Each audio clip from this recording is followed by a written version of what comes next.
Hi Amigos. ఈ question చూడగానే కొద్దిగా భయానకంగా అన్సాల్వబుల్గా అనిపిస్తుంది, కానీ ఈ క్వశ్చన్కి అంత సీన్ లేదు. ఈ క్వశ్చన్ ఇలాంటి క్వశ్చన్స్ ముందు కూడా చాలాసార్లు ఇచ్చున్నారు. అయితే వీడేమంటాడు, ఒక భయంకరమైన క్వాడ్రాటిక్ ఈక్వేషన్ ఇచ్చి, బాబు దీనికి ఈక్వల్ రూట్స్ ఉన్నాయి, ఏదో ఏ ప్లస్ సికి, ఏకి సికి బీకి అలా ఒక రెండు ఈక్వేషన్స్ ఇచ్చి ఏ స్క్వేర్ ప్లస్ సి స్క్వేర్ ఎంత బాబు అంటున్నాడు. యాక్చువల్గా మనం ఎక్స్పాండ్ చేసి అది చేసి ఇది చేసి అలా చేసుకుంటూ పోయినామనుకో, ఇంకా కథం మనము మొత్తం గంట సేపు కూడా మొత్తం మ్యాథ్స్ పేపర్ కూడా ఇదే క్వశ్చన్కి పెట్టాల్సి వస్తుంది. అయితే ఏంటి సార్ అంటే, మనము ఈ మ్యాథ్స్లో కొన్ని టైప్స్ ఆఫ్ క్వశ్చన్స్ ఉంటాయి. అందులో వన్ ఆఫ్ ద టైప్ ఏంటంటే సైక్లిక్ నేచర్. ఏంటి సార్ ఈ సైక్లిక్ నేచర్ అంటే, మీరు ఈ కోఫిషియంట్స్ని తీసుకోండి. నాకు ఒకసారి ఏ ఇంటూ బి మైనస్ సి, ఇంకోటి ఏంది నెక్స్ట్ది బి ఇంటూ సి మైనస్ ఏ, నెక్స్ట్ది ఏంది C into A minus B. సైక్లిక్లో రాలే ఏబీసీ, బీసీఏ, సిఏబి సైక్లిక్లో వచ్చినాయి. ఏంటి సార్ మరి వస్తే ఏంటి, సైక్లిక్లో వస్తే ఏంటి అంటే, ఒకసారి సమ్ చేసి చూడండి మీరు. ఒకసారి AB minus AC plus BC minus BA plus CA minus CB. AB అన్నా బిఏ అన్నా సేమే, cancel. Minus AC plus CA plus BC minus CB cancel. ఎంత అవుతుంది? 0 అవుతుంది. టక్కున మీకు బల్బెలగాలి. ఏంటి? 0.1. ఇక్కడ కోఫిషియంట్స్ సైక్లిక్ నేచర్లో ఉన్నాయి. 0.2 సమ్ము కనుక చేస్తే 0 వస్తుంది. అంటే ఏంటి, నాకు సమేషన్ ఎప్పుడు వస్తుంది? క్వాడ్రాటిక్ ఈక్వేషన్ తీసుకున్నప్పుడు x = 1 పెట్టినప్పుడు. సార్ అర్థం కాలే.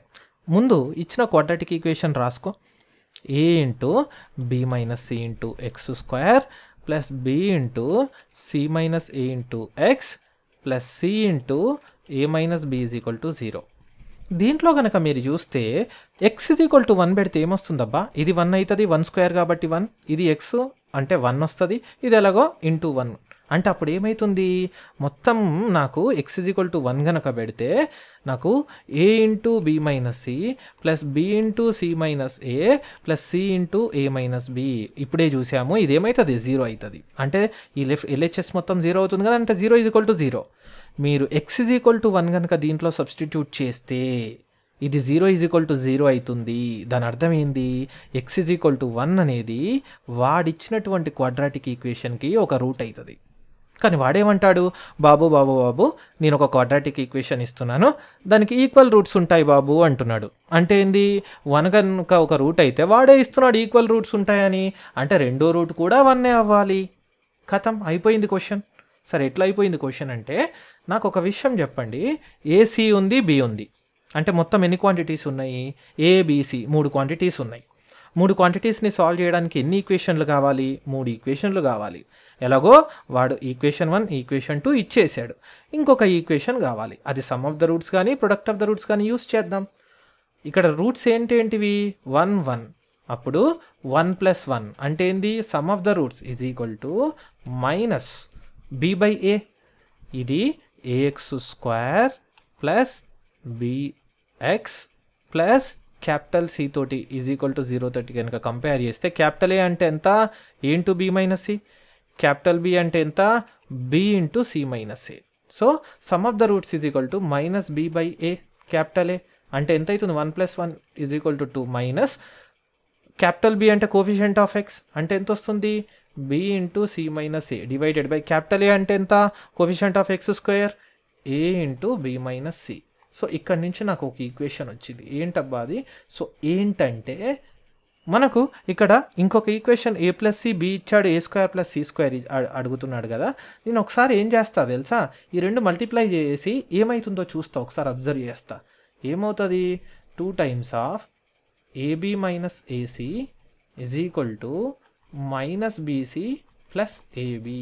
అచ్చా, 2ab minus 2ac minus BC plus AB. Okay, 2ab ఉంది, రైట్ సైడ్ ఏబి ఉంది. ఈ ఏబిని లెఫ్ట్ సైడ్ తీసుకొస్తే 2ab minus ab. So 2ab minus ab right side వెళ్తే 2ac. సో ఎంత వస్తుంది ఇది నాకు? Ab = 2ac minus bc. మనం ఒకసారి మైనస్ బీసీని లెఫ్ట్ సైడ్ తీసుకొద్దాం. ఏమొస్తుంది అది? Ab plus bc. So minus బీసీని లెఫ్ట్ సైడ్ తీసుకొస్తే, సో ఏబి ప్లస్ బీసీ = ఎంత? 2ac. సో ఇక్కడ బి కనుక కామన్ తీస్తే a plus c is equal to 2ac. మీకు వచ్చే ఫస్ట్ క్వశ్చన్ ఏంటో తెలుసా, అసలు ఎందుకు అది అటువైపుది ఇటువైపు అటువైపుది ఎందుకు తీసుకొస్తున్నారు సార్ అంటే నా ఐడియా చెప్తాను వినండి ఒకసారి. నా ఐడియా ఏంటంటే వాడు కనిపెట్టాలనుకున్నది ఏంటి, a² + c². a² + c² అంటే మీకు ఫార్ములాకు గుర్తుకుందా, ఏమొస్తుంది నాకు, a + c² - 2ac రాసుకోవచ్చు కదా. వాడు ఎలాగో a + c ఇచ్చాడు అంటే ఎంత, a + c ఎంత, 15² - 2ac. నాకు ఏసీ కనుక వస్తే డీల్ డన్ కదా, అయిపోయింది నా క్వశ్చన్. సో ఆ ఏసీ కనిపెట్టడానికి ట్రై చేస్తున్నాను. అందుకని ఇటు తీసుకొచ్చి నేను ఏసీ ఏమైనా వస్తుందా అని కనిపెట్టడానికి ట్రై చేశాను. సో ఇక్కడ నాకు వచ్చింది చూడండి ఏసీ. ఇక్కడ ఏసీ అనే టర్మ్ వచ్చింది. ఎందుకు వచ్చిందంటే బి అనేది వాడు ఇచ్చాడా క్వశ్చన్లో, 36/5 ఇచ్చాడు కదా. సో సబ్స్టిట్యూట్ చేయి, 36/5 ఇంటూ మరి a + c ఎంత, a + c అనేది 15 ఇచ్చాడు కదా. So it is 15. So 2ac, 5 3s okay, ఇదెంత 2 18s. సో ఏసీ అనేది ఎంత, ఏసీ అనేది 18 × 3. సో ఎంత వస్తుంది ఇది నాకు, 54 వస్తుంది. నాకు ఏమొచ్చింది ఇప్పుడు, ఏసీ ఈజ్ ఈక్వల్ టు 54 వచ్చింది కాబట్టి అది తీసుకెళ్ళి దీంట్లో సబ్స్టిట్యూట్ చేయి. సో 15² అంటే 225 - 2 టైమ్స్ ఆఫ్ ఏసీ అంటే ఎంత, 54 అంటే 108. సో 225 - 108. సో ఓవరాల్గా నాకు ఇది ఎంత వస్తుంది, 117. సో నాకేమర్థమైంది, a² + c² యొక్క వాల్యూ ఎంత అంటే 117. ఇందులో ఈ క్వశ్చన్ నుంచి మనం మెయిన్గా అర్థం చేసుకోవాల్సింది ఏంటంటే ఏం లేదు, ముందు ఈ సైక్లిక్ నేచర్ ఆఫ్ ద కోఫిషియెంట్స్ని అర్థం చేసుకోవాలి. సైక్లిక్ నేచర్ ఆఫ్ ద కోఫిషియెంట్స్ వచ్చినప్పుడు x = 1 అనేది సబ్స్టిట్యూట్ చేస్తే సాటిస్ఫై అవుతుంది.